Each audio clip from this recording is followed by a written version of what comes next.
안녕하세요. 어떠한 인연은 때론 내려놓아야 할 줄도 알아야 한다는 걸 깨달은 60대 후반 여자입니다. 저와 남편의 꿈은 나이가 들어서도 화목함이 유지되는 가정을 일구는 것이었어요. 우리 두 사람 모두의 집안은 썩 화목하지 않았거든요. 시부모님은 자식들에게 관심이 없었고, 저희 부모님은 오직 아들이었던 오빠에게만 관심과 사랑을 쏟았을 뿐, 나머지 자식들에겐 냉랭한 분이셨죠. 그런 우리에게 두 딸과 막내인 아들은 평생 사랑으로 지켜주고 싶은 보물과도 같았답니다. 하지만 세상에서 가장 소중히 여기던 자식들과의 인연을 우리 부부는 결국 쓰디쓴 마음으로 내려놓아야 했어요. 그 씁쓸했던 일에 대해 어디에든 토로하고 싶어 이렇게 사연을 신청하게 되었습니다. 저와 남편은 삼척 사람으로 결혼 후 함께 횟집을 운영하며 삼남매를 키웠어요. 세 아이 중 막내였던 아들은 유독 순하고 착한 성격이었습니다.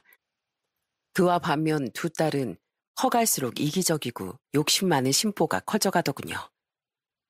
시연이 너 얼른 똑바로 말 못해? 왜 친구 노트를 몰래 가져가서 찢어버렸어? 어? 몰래 가져간 거 아니야. 걔가 칠칠지 못하게 노트를 흘리고 다닌 걸 내가 주운 거지. 그리고 걔가 자꾸 내 1등자리를 뺏어가니까 이번엔 내가 1등 하려고 그랬던 것 뿐이야. 이기는데 수단과 방법을 왜 가려야 돼? 큰딸은 세 아이 중 가장 공부를 잘했습니다. 그런데 문제는 성적을 올리고 등수를 높이는데 수단과 방법을 가리기 싫어했다는 거예요. 정말 여러 가지 일이 있었는데 한 번은 고등학교 2학년 때 딸은 자신과 매번 전교 등수를 다투던 친구의 노트를 주워 찢어버리는 사고를 쳤습니다. 결국 목격자가 있어 그 일은 발각이 됐고 저는 학교에 불려가서 그 아이 부모에게 미친 듯이 사과를 해야 했죠. 하지만 야단을 치고 매를 들어도 큰딸은 자신의 잘못을 인정하지 않더군요. 오히려 억울하다는 듯 엉엉 울며 엄마랑 아빠는 왜 자신의 편을 들어주지 않냐고 소리치더라고요. 그리고 그런 큰딸보다 더 미래가 염려된 건 2살 터울의 작은 딸이었어요. 저희 애가 뭘 했다고요, 선생님? 30만 원도 넘는 친구 지갑을 훔치다 걸렸어요. 부모님이 생일 선물이라고 특별히 사준 비싼 지갑이라는데 지선이가 그걸 훔쳤더라고요. 다른 애들에 비해 못 먹이고 못 입힌 것도 아니었건만 작은 딸은 항상 다른 친구들의 물건을 탐냈습니다. 그래도 고등학교 올라가고부터 도벽은 고쳐졌는데 누굴 시세 많은 성격만은 고쳐지지 않더라고요. 엄마랑 아빤 왜 언니한테만 좋은 머리를 물려줬어? 이 머리로 내가 어떻게 대학을 가고 성공을 해? 내가 성공 못하면 그건 다 엄마 아빠 탓이야. 딸은 남의 물건뿐 아니라 재능과 머리까지 시기 질투했어요. 스스로는 노력도 않고 가지지 못한 건 남의 탓만 하기 바빴죠. 딸에게 교훈을 주려 정말 많이 노력했건만 자식이란 정말 뜻대로 되지 않더군요. 저희 부부는 그런 두 딸을 보며 정말 많은 속을 끓여야 했습니다. 그렇게 걱정만 끼치던 딸들도 성인이 된 후 어찌어찌 자신들의 길을 찾아갔습니다. 성인이 된 세 아이는 모두 서울과 근교로 상경을 했어요. 큰딸은 서울의 명문대에 진학한 후 서울의 대기업에 취업을 했고 막내인 아들은 서울의 한 대학을 졸업한 뒤 인천의 공단에 직장을 구하며 인천에 살기 시작했죠. 반면 공부를 못하던 작은 딸은 대학을 가지 않았음에도 불구하고 20살이 되자마자 서울로 향하더군요. 그런데 문제는 자신의 길을 착착 걸어가던 큰딸과 아들과 달리 어떤 일이든 꾸준히 이어가지 못했다는 겁니다. 뭐? 또 일을 그만뒀다고? 일이 생각보다 나랑 안 맞는 걸 어떡해. 엄마, 그러지 말고 나 카페 하나만 차려주면 안 돼? 난 남 아래에서 일하는 건 진짜 안 맞는 것 같단 말이야. 카페는 뭐 아무나 해? 바닥부터 차근차근 배우는 사람들도 망하는 판에 어디서 그런 세상 물정 모르는 소리야? 제발 뭐든 하려면 노력부터 할 생각을 해, 이거사. 저도 부모인데 자식을 돕고 싶죠. 하지만 부모는 조력자일지언정 조건 없는 돈주머니는 아니지 않습니까? 아무런 노력도 하지 않고 편하게만 살고 싶어 하는 딸을 부모로서 도저히 도와줄 수 없겠더라고요. 그렇게 작은 딸은 근근히 일을 하다 말고를 반복해갔죠. 어머니, 아버지, 아들 왔습니다. 오늘은 손님이 많네요. 얼른 잽싸게 거둘게요.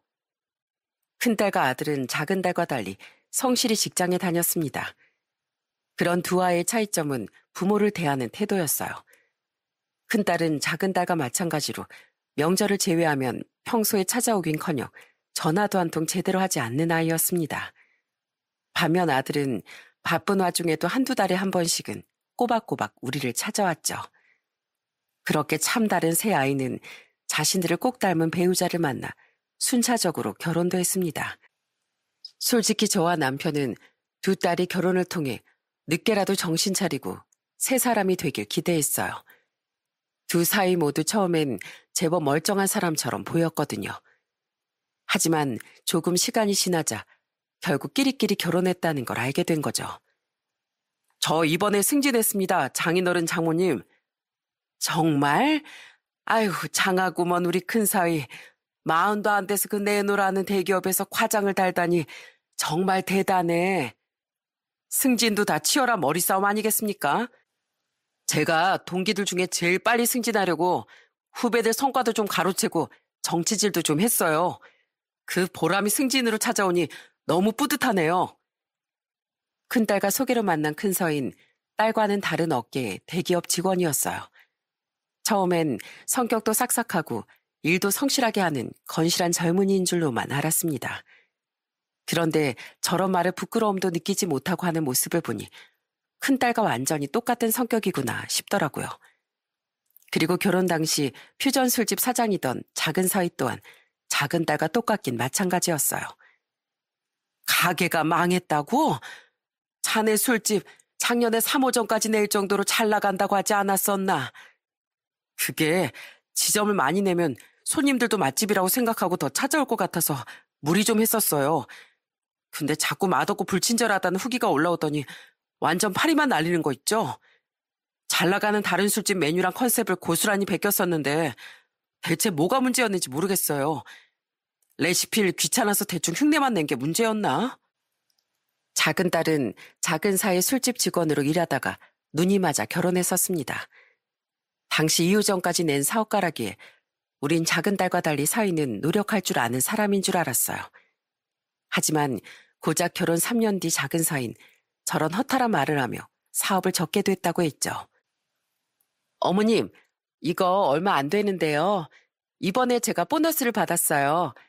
그래서 어머님 아버님께 뭘 드릴까 하다가 이번엔 사고 싶은 거 사시라고 용돈으로 좀 담아왔어요. 아이고, 너희들이나 쓰지 뭘 이런 걸 가져왔어. 난 괜찮다. 사돈 어른 병세도 안 좋으신데 병원비에나 보탰어. 아니에요. 제가 저희 부모님께 잘하듯이 시부모님인 어머님 아버님께도 효도하는 며느리 되고 싶어서 그래요. 그런 철없는 두 사위와 달리 인성이 바르고 우리에게도 잘하던 건 며느리밖에 없었습니다. 아들과 같은 직장에서 만났다는 며느리는 아들을 닮아 참 순하고 착했어요. 일남 일녀 중 장녀였던 며느리는 사돈 총각과 살던 사돈 어른들을 극진하게 챙기던 효녀였습니다. 며느리는 편찮으시던 사돈 어른의 병원비를 지원하고 간병도 열심히 했는데 그 와중에 시부모인 우리를 챙기기에도 여념이 없더군요. 집 대출 구매에 결혼하자마자 낳은 아들까지 키우느라 돈도 시간도 빠듯할 텐데 말입니다. 꼭 돈이 아니어도 아들 부부는 멀리 사는 우리 부부를 자주 찾아오려고 애써줬어요. 명절이나 중요한 날이 아니면 코빼기도 안 비추던 두 딸 부부와 다르게 말이죠.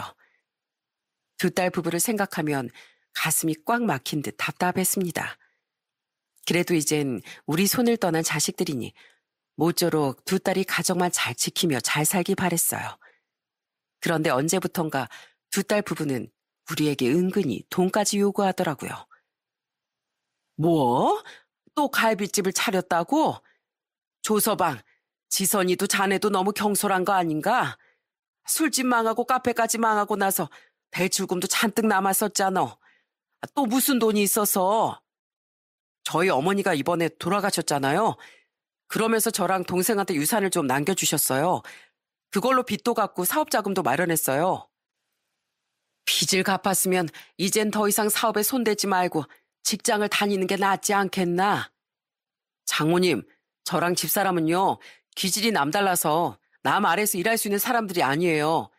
두고 보세요. 이번엔 진짜로 대박 낼 테니까요.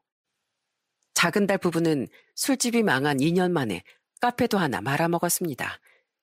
그런데 지치지도 않고 또 갈비집을 시작한다고 하더라고요. 돌아가신 안사돈의 유산으로 말이죠. 아니나 다를까 아무런 준비도 없이 무턱대고 시작한 갈비집이 잘 될 리가 있었겠습니까? 두 사람은 채 1년 만에 갈비집 또한 빚만 남기고 접고 말았죠. 명절에 찾아온 작은 딸 부부가 그 이야기를 하며 풀주고 있는데 옆에서 갑자기 큰 사위가 이렇게 말하더군요. 사실 장인어른 장모님, 저희도 요새 사정이 좀 안 좋습니다.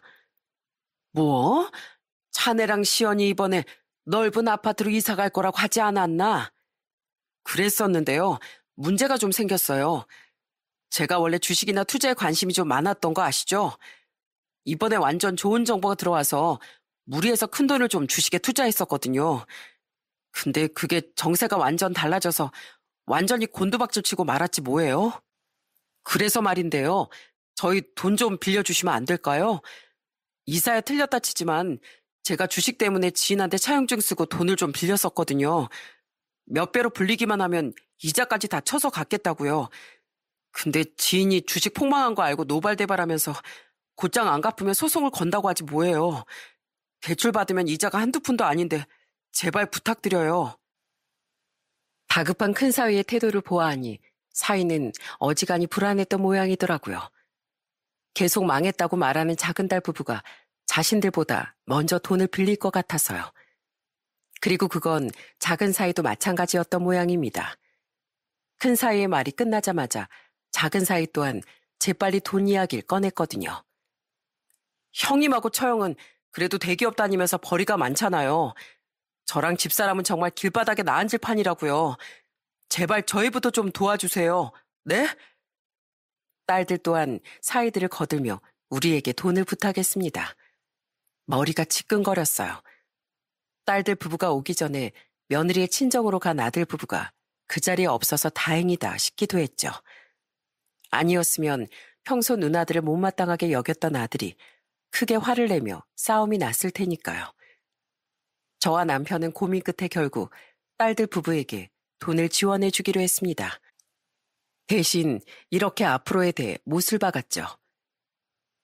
이게 우리가 해줄 수 있는 최대한이니까 더는 부탁하지 말게. 사업도 주식도 나랑 우리 양반은 도박이나 다름없다고 생각하는 사람들이야. 우리도 자영업을 하는 입장이니 그것들이 무조건 잘못됐다는 건 아니네. 하지만 한번 쓴맛을 봤으면 내 길이 아니다 생각하고 접을 줄도 알아야 한다고 말하는 게야. 특히 지선이 조서방, 사업을 3번이나 말아먹었으면 이제 그만해. 대출 갚으면 이제 사업은 손 안 된다고 약속해. 노서방 자네도 이젠 주식에 무리한 투자 안 한다고 약속하게. 그러면 우리가 똑같이 미리 유산 준다고 생각하고 도와줄 테니까. 네, 그럼요 장모님. 더 이상 주식에 손 안 대겠습니다. 저도요 장모님. 이젠 번듯한 직장 구해서 사업은 꿈도 안 꾸고 살게요.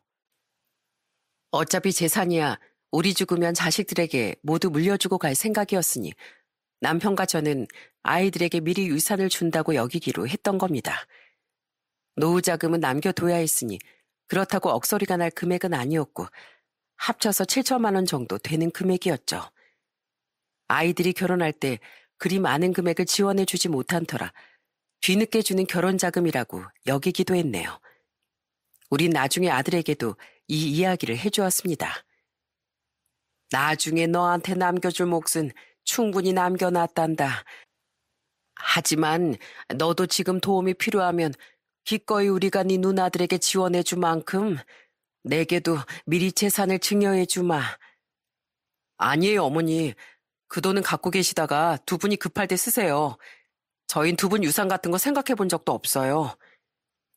아들이 말은 그렇게 했지만 우린 아들의 몫을 넉넉히 남겨놓았습니다. 두 딸과 달리 우리에게 항상 잘했던 아들 부부에게 우린 진즉부터 항상 더 많은 몫의 유산을 남겨주려고 했으니까요.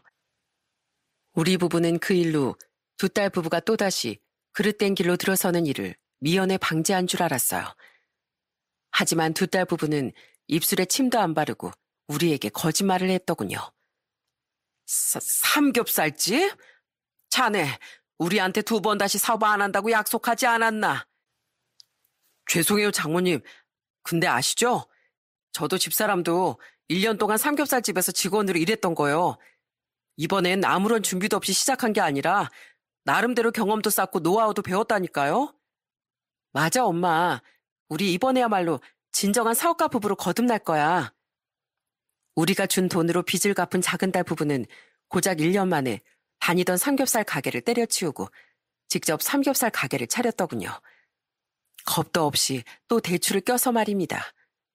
정말 머리끝까지 화가 나더라고요.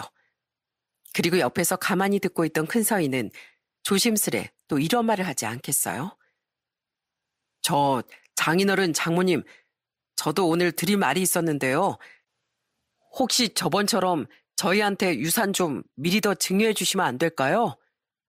뭐? 유산? 너무 벌써 노여워하지 마시고요, 장모님. 어차피 나중에 자식들에게 다 물려줄 돈이니까 가지고 계신 돈에서 조금만 더 도와줄 수 없냐고 여쭤보고 싶은 거예요. 그때 자네 지인한테 돈은 다 갚았다며. 지금 자네도 시언니 쟤도 멀쩡히 돈 벌고 있는데 왜 또 돈이 필요해? 설마 자네도 주식하나? 어? 그게 이번엔 진짜로 확실한 정보여서요. 자네 분명 우리한테 약속하지 않았나. 그리고 투자를 정하고 싶으면 가진 돈 안에서 해야지. 어쩜 그렇게 돈에 대한 경각심이 없어.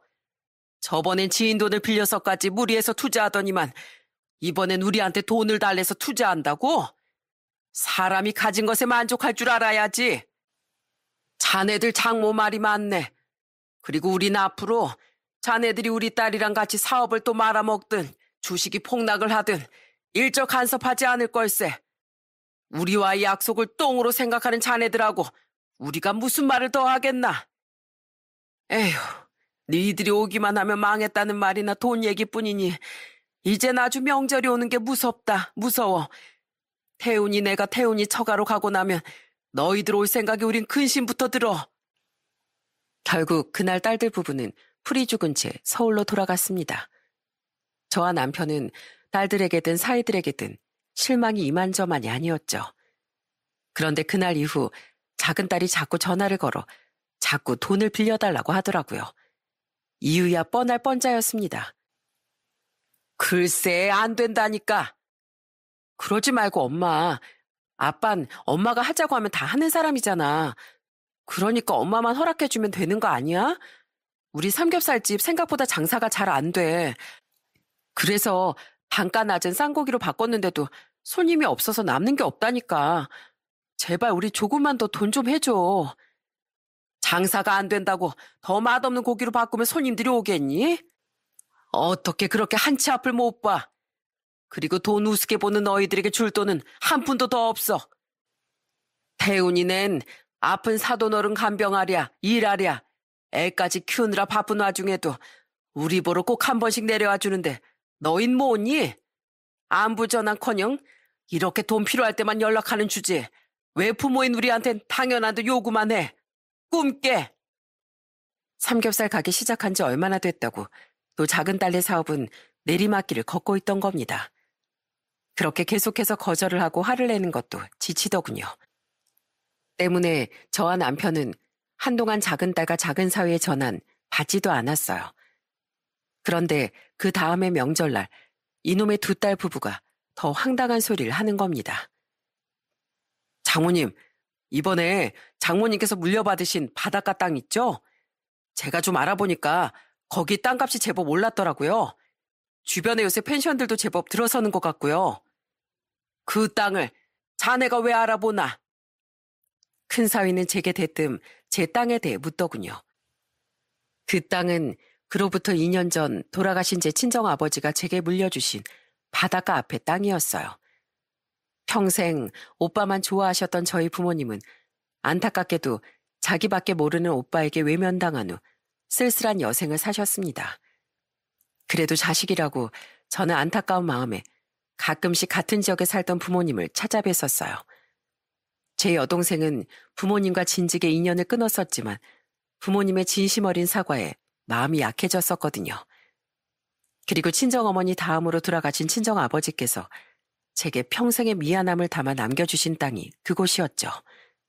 그런데 큰 사이가 대뜸 그 땅에 대해 알아봤다는 겁니다. 그리고 그 이유라는 것이 더 기가 막혔어요. 그냥 언젠간 자식들에게 물려주실 땅인데 미리 정보 좀 알아놓으면 좋을 것 같아서요. 그런데 생각보다 그 주변 펜션 장사가 잘 된다고 하더라고요. 아셨어요, 장모님?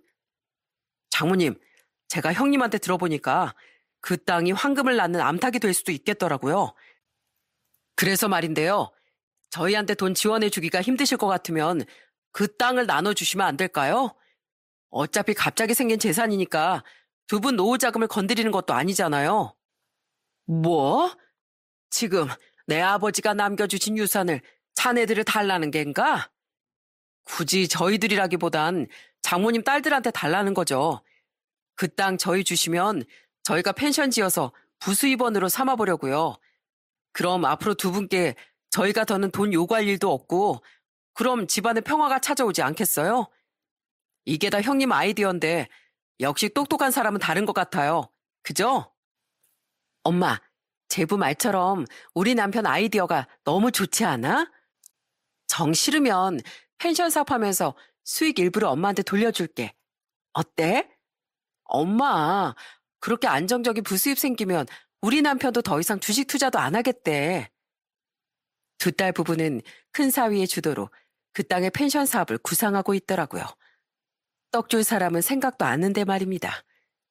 저는 기가 차서 호통을 쳤어요. 감히 어디서 자기 것도 아닌 장모 땅을 이래라 저래라야.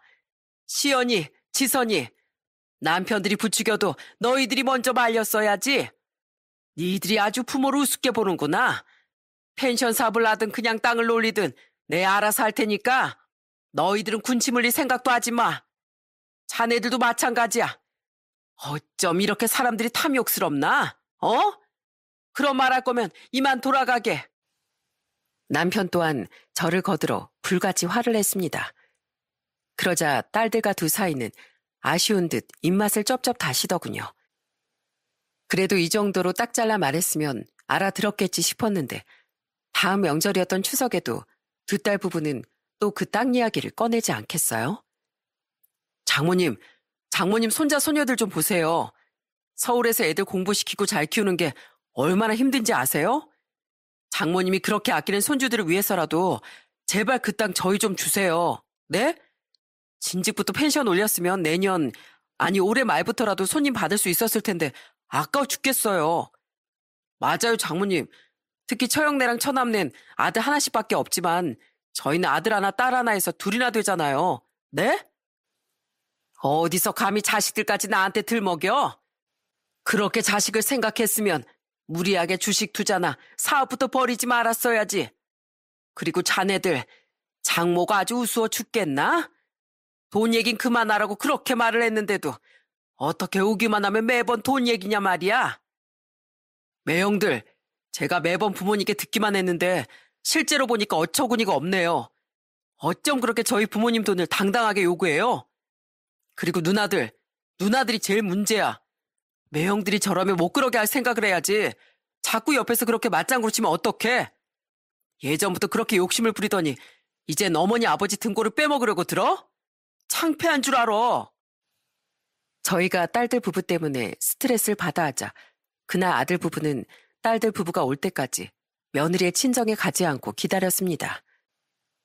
그리고 딸들 부부가 또 저런 소리를 하자 눈을 시퍼렇게 뜨고 화를 내더라고요.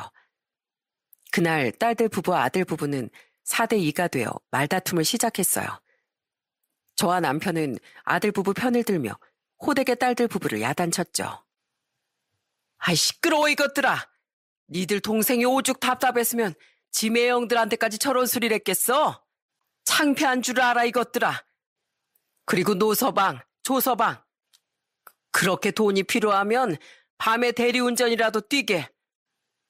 어디 스스로 발로 뛸 생각은 않고 남의 돈에만 그렇게 침을 흘려?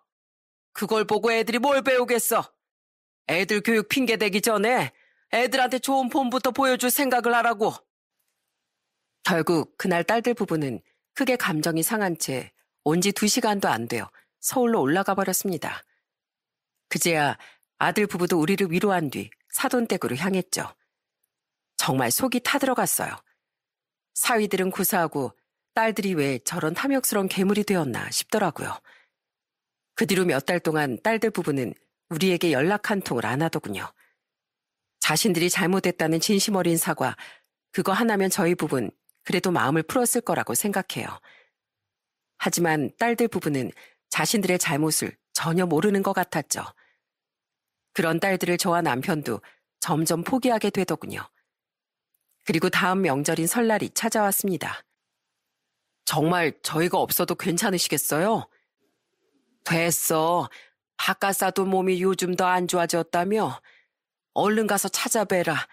그 애들이 이번에 오면 마지막으로 네 누나들 인간 좀 되게 진심으로 타일러 봐야겠어. 그럼에도 불구하고 나아지지 않는다면 우리도 부모로서 결단을 내려야겠지. 저와 남편은 아들 부부를 보낸 뒤 딸들 부부를 기다렸습니다. 그래도 명절엔 꼬박꼬박 오던 아이들이니 이번에도 오긴 올 거라고 생각했으니까요. 우린 자꾸 엇나가기만 하는 딸들과 사이들을 마지막으로 사람을 만들어 보겠다고 생각했어요. 하지만 평소 도착하던 시간이 지났는데도 딸들에게선 아무런 연락이 없지 않겠어요? 그래서 저는 식어가는 점심상을 지켜보다가 먼저 큰딸에게 전화를 했습니다. 그리고 저는 아주 한숨이 나오는 대답을 듣게 됐어요. 여보세요? 저예요, 장모님. 제 전화를 받은 사람은 큰사위더군요. 큰사위는 큰딸과 자신의 부모님 댁에서 나온 뒤 집으로 돌아갔다고 하더라고요. 그리고 지금 큰딸은 샤워 중이라고 했죠. 이제서야? 왜 안 오나 해서 전화했더니 그럼 우리 집에 오면 저녁이나 되겠구먼. 저희 안 갈 건데요. 뭐라고? 아니, 왜? 왜냐뇨. 장인 장모님이 저희가 갈 때마다 스트레스 받아 하시잖아요. 저희도 평소에 일하랴, 애 키우랴 피곤해 죽겠는데 저희 싫다는 장인 장모님 댁에 귀찮게 운전까지 해서 왜 가겠어요? 그건 자네들이랑 우리 딸들이 하도 돈 얘기만 꺼내서 그렇지. 그럼 우리 집 오는 게 귀찮다는 겐가? 돈 얘기 못할 거면 여기 올 필요가 없다, 이거야? 무슨 말씀을 그렇게 비약적으로 하세요? 갈 때마다 감정이 안 좋아져서 오니까 귀찮게 삼척까지 갈 바엔 그냥 집에서 쉬겠다는 거죠. 집사람도 이번엔 그냥 집에서 쉬겠다네요. 이해 좀 해주세요. 큰사위는 기가 막히게도 대놓고 귀찮다고 말하며 오지 않겠다고 하더군요. 계속해서 우리에게 돈을 부탁할 땐 그렇게 몸을 낮추더니 그날 말투는 심드렁하기 짝이 없었어요. 아마 우리가 진짜로 더 이상 아무것도 해줄 것 같지 않자 아예 태도를 바꾼 것 같더라고요. 마지막으로 큰사위는 저에게 이렇게 말했습니다. 처제네도 안 갈 거예요. 저희 두 집끼리 상의해서 이번엔 같이 안 가기로 했거든요. 장모님이 말씀하신 대로 저는 남은 연휴 동안 돈 벌러 대리운전이나 할까 봐요. 대박 주식을 눈앞에 두고도 돈이 없어서 투자도 못하고 있으니까요. 저희 부모님은 형편이 안 돼서 저 도와주고 싶어도 못 도와주신다네요. 조서방하고 처제도 돈 없어 죽겠는데 명절 내내 가게 나가봐야지 않겠어요? 의지할 부모님도 두 분 다 돌아가셨는데 조서방 참 서럽겠네요. 그죠, 장모님? 이 말은 즉 장모인 제가 땅을 주지 않아서 자신들이 고생하고 있다는 말 아니겠습니까? 그 싹바가지 없는 말투가 너무 괘씸하더군요. 딸들과 사이들에게 너무 화가 났어요. 그리고 딸들과 사이들과 인연을 끊을 때 끊더라도 인생의 참교육을 한 번은 시켜줘야겠다 싶더군요. 인생은 그리 호락호락한 게 아니라는 걸 부모로서 제대로 알려주고 싶었죠. 저는 화를 꾹 참고 큰 사위에게 이렇게 말하곤 전화를 끊었습니다. 그래? 이번에 오면 자네 부부랑 작은애 부부 중 누가 나한테 더 잘하나 보고 둘 중 하나한테만 땅 좀 물려주려고 했는데 그거 참 안타깝구만. 그럼 그냥 우리 아들 부부한테 물려줘야겠네. 대리운전 열심히 하게. 네? 장모님! 제 말에 큰 사위는 그제야 허겁지겁 저를 부르더군요.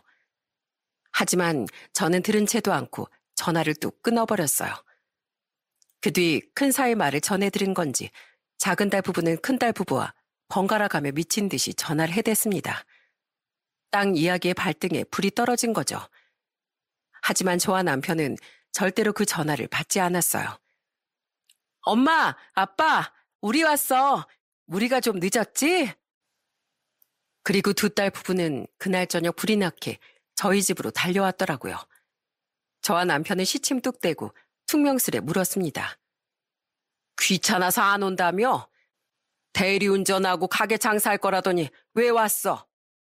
에이, 그래도 명절인데 진짜로 우리가 안 오려고 했겠어? 그치, 여보? 맞아요, 장모님. 사실 저희가 오려고 했었는데요. 두 분 기분 좋으시라고 몰래 와서 서프라이즈 해드리려고 했어요. 짜잔, 두 분 좋아하신 한우 세트도 저희가 사왔어요. 우린 저녁 먹었네. 그리고 귀찮아서 고기 굽기도 싫어. 자네들이나 가져다 먹게. 에이, 두 분 귀찮게 저희가 고기를 구워달라고 하겠어요? 여보, 여기 가스버너 좀 가져와봐. 장인 장모님 고기 좀 구워드리게. 처제는 된장찌개 좀 끓이고 조서방 자넨 사온 전통 소주 좀 꺼내게. 그러자 두 딸 부부는 들뜬 표정을 애써 감추며 가식을 떨더군요. 그리고 큰 사이는 갑자기 진두지휘를 하며 우리에게 아양을 떨더라고요. 더 웃긴 건 그때부터 두 사이가 서로 신경전을 벌였다는 겁니다. 장모님 새송이 버섯 좋아하시죠? 제가 고기랑 같이 기가 막히게 구워드릴게요. 우선 먹기 좋게 잘라서 아우 내 손 베었잖아. 삼겹살집 한다는 사람이 고작 버섯 자르다가 손을 베나? 역시 사람이 망하는 데는 다 이유가 있다니까요. 그죠, 장모님? 장모님, 제가 쌈 싸드릴게요. 해보세요. 난 쌈에 마늘 넣은 거 싫어하네. 형님은 아직도 장모님 쌈 취향도 모르세요? 그러니까 평소에 장모님에 대해 관심 좀 가지셨어야죠. 뭐야? 나 아니었으면 지금 여기 와 있지도 않았을 사람이 고마워하지 못할 망정. 형님이 우리한테 말해주신 거 아니잖아요. 제가 형님하고 장모님이 통화할 때 옆에서 들은 거죠. 쉿, 그걸 말하면 어떡해. 두 분은 우리가 같이 있던 거 모르셨다고. 그러다가 그들은 제게 거짓말한 사실까지 들켰습니다. 우물쭈물하며 변명을 하던 큰 사이의 말을 들으니 그들은 우리에게 거짓말을 하고 서울 근교로 여행을 가려고 했었다네요. 애들은 각자 사이들의 부모님 혹은 동생 부부에게 맡기고 말이죠. 그러다 제 전화를 듣고 두 부부 모두 허겁지겁 달려왔던 겁니다. 어쩐지 서울에서 왔다기엔 더럽게 빨리 왔다 싶었거든요. 큰딸은 제게 민망한 듯 이렇게 말하더군요. 우린 그냥 엄마가 우리의 소중함을 알아야 후회할 거라고 생각했어. 그래서 거짓말하고 우리끼리 겸사겸사 오랜만에 애들 없이 놀러 갔다 오려고 했던 거야. 미안해, 엄마. 근데 곧장 뉘우치고 우리 이렇게 달려왔잖아. 한 번만 이해해주라. 왜? 내가 후회하면 너희들한테 그 땅 줄까 봐? 기가 막히는구나. 근데 이미 늦었어. 난 분명 아까 전화로 노서방한테 그 땅 태훈이네한테 줄 거라고 말했어. 에이, 장모님. 어떻게 사람 마음이 그렇게 순식간에 바뀌어요? 저희한테 기회를 주세요. 네? 저희도요, 장모님. 글쎄, 어디 한번 해보든가. 나야 뭐 자네들 장모 뜨시면 뭐든 따를 테니까 어디 한번 이 사람 마음 움직여보게. 저와 남편은 콧방귀를 끼며 말했습니다. 그러자 우리의 말에 희망을 느꼈는지 딸들과 사이들은 눈을 반짝거리더군요. 특히 사이들은 잔뜩 신이 나서 서로 경쟁을 하며 설거지든 청소든 쉬지 않고 움직이더라고요. 형님, 괜히 평소에 하지도 않던 설거지 하다가 그릇이나 깨지 마십시오. 그러는 자네야말로 언제 처가 떼고 오면 청소를 다 했다고 야단인가? 그 청소기 작동법이나 제대로 알아? 형님은 집에서 청소도 한번 안 도우시나 봐요. 청소기 사용법이 다 거기서 거기죠. 딸들은 우리 옆에 붙어서 서로의 남편을 칭찬하기 바빴습니다. 엄마, 우리 남편 설거지 너무 깨끗하게 하지 않아? 저 사람이 회사에서도 일을 한번 시작하면 실수라곤 하는 법이 없다니까. 엄마, 그동안 우리가 너무 친정에 소홀했지? 우리가 일하랴 애 키우랴 너무 정신이 없었어. 근데 요즘엔 알겠더라. 자식 키우는 게 얼마나 힘들고 고된 일인지. 그래서 안 그래도 엄마 아빠한테 더 효도해야겠다고 생각했었어. 엄마, 이제 나랑 남편이 엄마 아빠한테 훨씬 더 잘할게. 언니 그 맨날 말은 청산유수지. 엄마, 난 저렇게 말만 번지르르하게 안 해. 엄마, 우리한테 그 땅 주면 우리 펜션 짓고 아예 이 집 들어와서 살려고. 그래서 펜션 운영하면서 엄마 아빠 모시고 살 거야. 그럼 엄마 아빠도 손주들 재롱 보면서 살고 얼마나 좋아. 야, 네가 삼겹살집 망할 것 같으니까 펜션 차리고 여기로 오려고 하는 거지. 엄마 아빠 생각해서 오는 거니? 입은 삐뚤어져도 말은 바로 해야지. 그런 언니네야말로 돈 욕심 때문에 무리하게 펜션 사업하려는 거잖아. 지금 벌이로도 충분히 먹고 살만하면서. 그러니까 먹고 살기 힘든 우리한테 양보 좀 해. 그 싸움은 다음 날이 돼서도 여전했습니다. 사위들은 이번에 멀쩡한 남편 차를 세차해 주겠다며 그 추운 날씨에 마당 호스를 틀어대더군요. 그런데 도시 사람들이 자기 손으로 세차를 해봤겠습니까? 세차는 제대로 되지도 않고 마당은 물바다가 됐어요. 아이고, 이 겨울에 이게 웬 물난리야. 왜 시키지도 않은 짓을 하고 그래? 물 뿌릴 거면 자네들 차에나 뿌리던가. 왜 내 차를 저렇게 만들어 놓냐고. 얼른 마당에 물부터 빡빡이로 치우지 못해? 죄송합니다, 장인어른. 이게 다 조서방 자네 때문이잖아. 자네가 물을 너무 해프게 썼다고. 그게 왜 제 탓이에요, 형님. 제가 하겠다는 거 형님이 기어코 제 손에서 호수를 빼앗아 가려고 해서 이렇게 된 거잖아요. 호수 들고 실랑이 하다가요. 시끄러워. 동네 사람들 다 듣게 할 참이야. 조용히 그 입 닫고 마당이나 치워. 평소 마당 관리에 열심히던 남편은 단단히 뿔이 나서 소리쳤습니다. 사위들은 그런 남편의 눈치를 보며 마당의 물을 정리해야 했죠. 그 외에도 사위들은 서툰 솜씨로 점심을 차리고 제가 아끼던 화초를 다듬겠다고 나서더군요. 그러다 멀쩡한 이파리를 잔뜩 잘라놔서 제 뚜껑을 열리게도 하더라고요. 이게 대체 뭐하는 짓이야? 어? 잘하겠다더니 잘하겠다가 아니라 다 잘라버리겠다는 말이었나? 죄송합니다, 장모님. 전 그냥 형님이 시키는 대로 했는데. 그게 무슨 소리야? 왜 내 핑계를 대? 이 사람 진짜 웃기는 사람이네. 시끄러워. 자네들 때문에 편한 게 아니라 더 불편해 죽겠네. 이제 아무것도 하지 마. 딸들은 그런 남편들을 보며 한숨을 쉬었습니다. 그날 딸들 부부는 그렇게 기가 죽은 채 저녁까지 집에 가지도 않더군요. 그리곤 제가 대체 언제 갈 거냐고 물으니 그제야 사위는 조심스럽게 말하더군요. 장모님, 그럼 그 땅은 누구 주실지 결정하셨어요?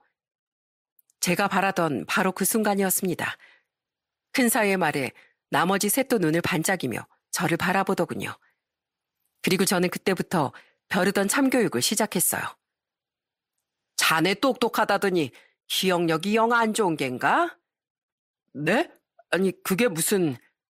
내가 어제 분명 그 땅은 우리 아들 부부 줄 거라고 하지 않았어? 네?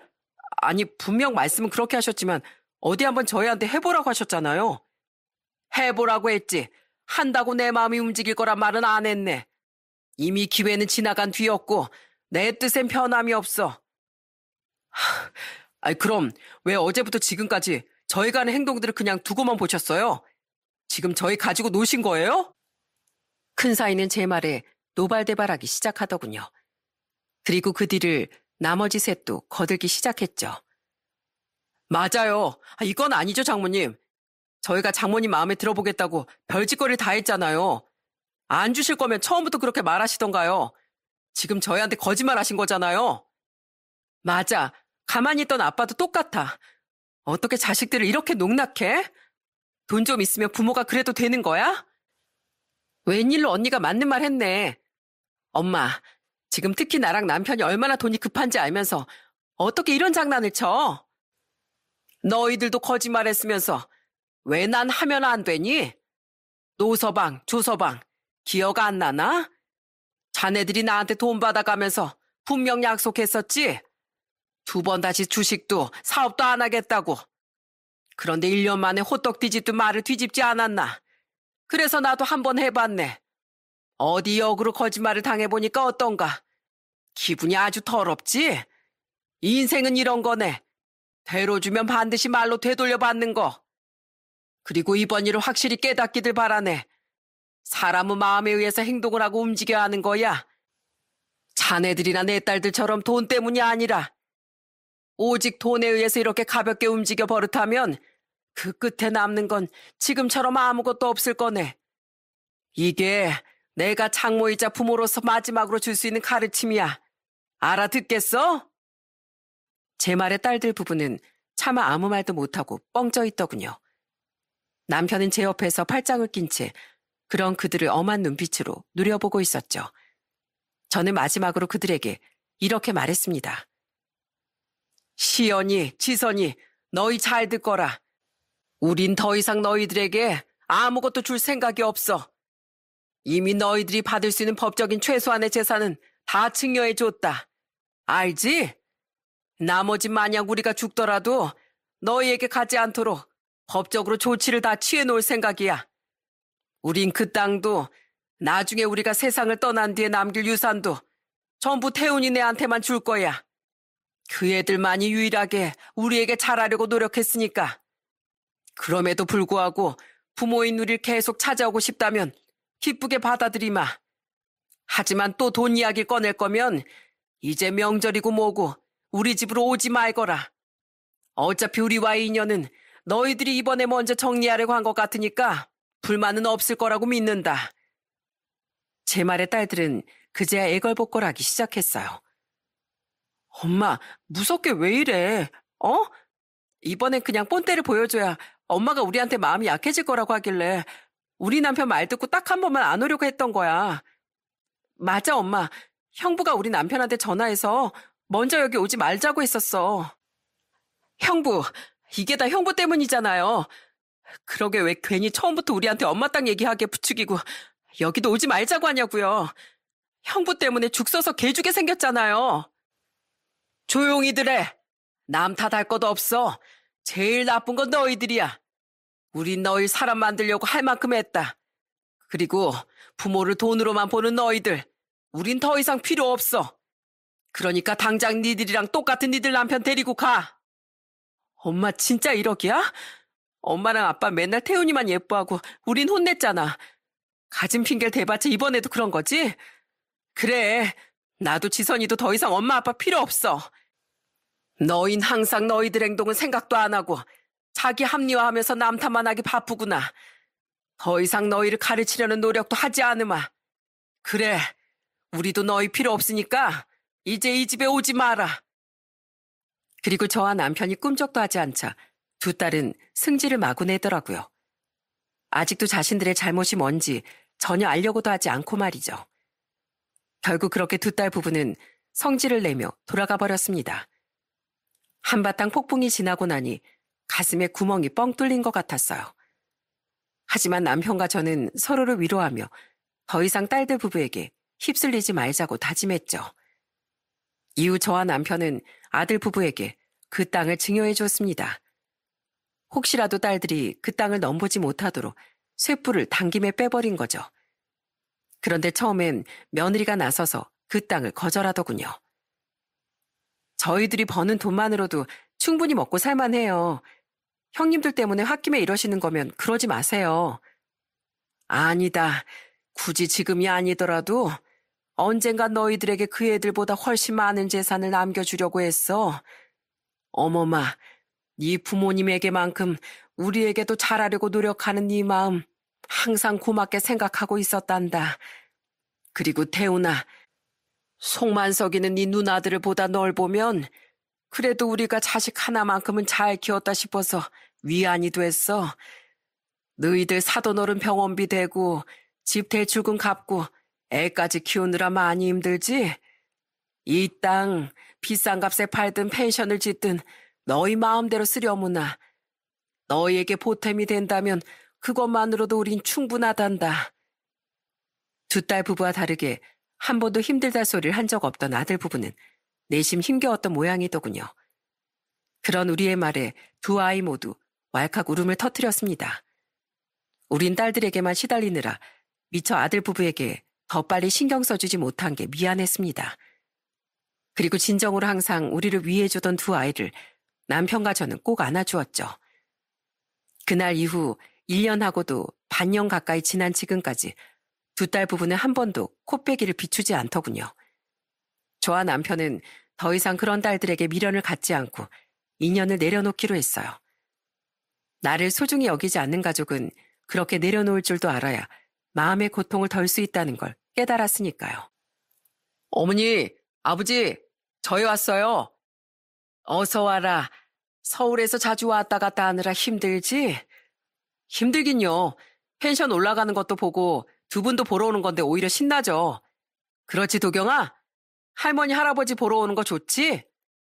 아, 난 할머니, 할아버지 집 오는 게 제일 좋아. 아빠, 소풍 오는 것 같아. 지금 아들 부부는 전보다 훨씬 자주 삼척에 내려오고 있습니다. 몇 달 전부터 저희가 준 땅에 펜션을 짓고 있거든요. 대출을 껴서 짓고 있긴 하지만 주위 펜션들을 보면 나중엔 충분히 투자금 정도는 회수할 수 있을 것 같아요. 아들 부부는 펜션 운영을 시작하면 한동안 관리인을 두고 운영하다가 훗날엔 아예 펜션으로 내려와서 살고 싶다고 합니다. 손주가 대학에 가고 나면 저희 부부 곁에 살고 싶다네요. 안사돈과 최근에 건강을 많이 회복하신 바깥사돈 곁엔 함께 사는 며느리의 동생 부부가 있을 테니까요. 말만으로도 얼마나 고마운지 아들과 며느리의 그 말에서 우린 듬뿍 담긴 애정을 느끼곤 합니다. 그리고 3달 전쯤 우리 아들에게 두 딸의 근황을 한번 들었었어요. 작은 딸이 차마 우리에겐 전화하지 못하고 아들에게 전화해 돈 부탁을 했다더라고요. 큰 매형이 또 정신 못 차리고 작년에 엄청나게 큰 투자를 또 했었나 봐요. 집 담보로 대출까지 받아서 말이에요. 주식은 아니고 무슨 투자였나 본데 알고 보니까 그게 사기였대요. 그래서 폭삭 망하고 집까지 날릴 위기였는데 문제는 큰 매형이 작은 매형한테도 그 투자를 적극 권유했던 거예요. 삼겹살 가게가 망할 위기니까 작은 누나네가 혹해서 마찬가지로 집 담보대출까지 받았던 거죠. 그래서 지금 누나들 둘 다 집 날리고 전셋집으로 이사 가야 할 판이라고 하더라고요. 그래서 설마 돈을 빌려줬니? 아니요. 어차피 빌려줘봐야 또 날려먹을 게 뻔한데요. 근데 작은 누나가 은근슬쩍 두 분께 남은 재산이 얼마나 있냐고 묻더라고요. 그래서 화가 나서 너 같은 건 자식도 아니라고 욕하고 끊어버렸어요. 사람이 어떻게 그럴 수가 있어요? 그러니까 어머니 아버지 두 분 다 혹시 누나들한테 전화 오면 절대 받지 마세요. 아들의 염려와 달리 두 딸에게서 전화가 오는 일은 없었습니다. 아마 딸들의 마지막 염치가 아니었을까 싶네요. 그리고 딸들에게서 전화가 왔다고 한들 저는 절대 돈을 해주지 않았을 겁니다. 그게 진정으로 딸들에게 인생 공부를 시켜줄 수 있는 일이라고 생각했으니까요. 아마 지금 두 딸은 결국 집을 날리고 작은 전셋집이나 혹은 월세집 들어갔을 거라고 생각합니다. 작은 딸은 결국 삼겹살 가게가 망했을 수도 있겠네요. 그 생각을 하면 가슴은 아프지만 그것이 딸들의 직접 선택한 길의 결말이니 스스로 감당하도록 내버려둘 생각이에요. 부디 언젠간 딸들이 진심으로 용서를 구한다면 좋겠지만 그렇지 못할 거라면 앞으로 딸들과의 인연은 이렇게 가슴에 묻는 게 맞는 거라고 남편도 저도 생각하고 있어요.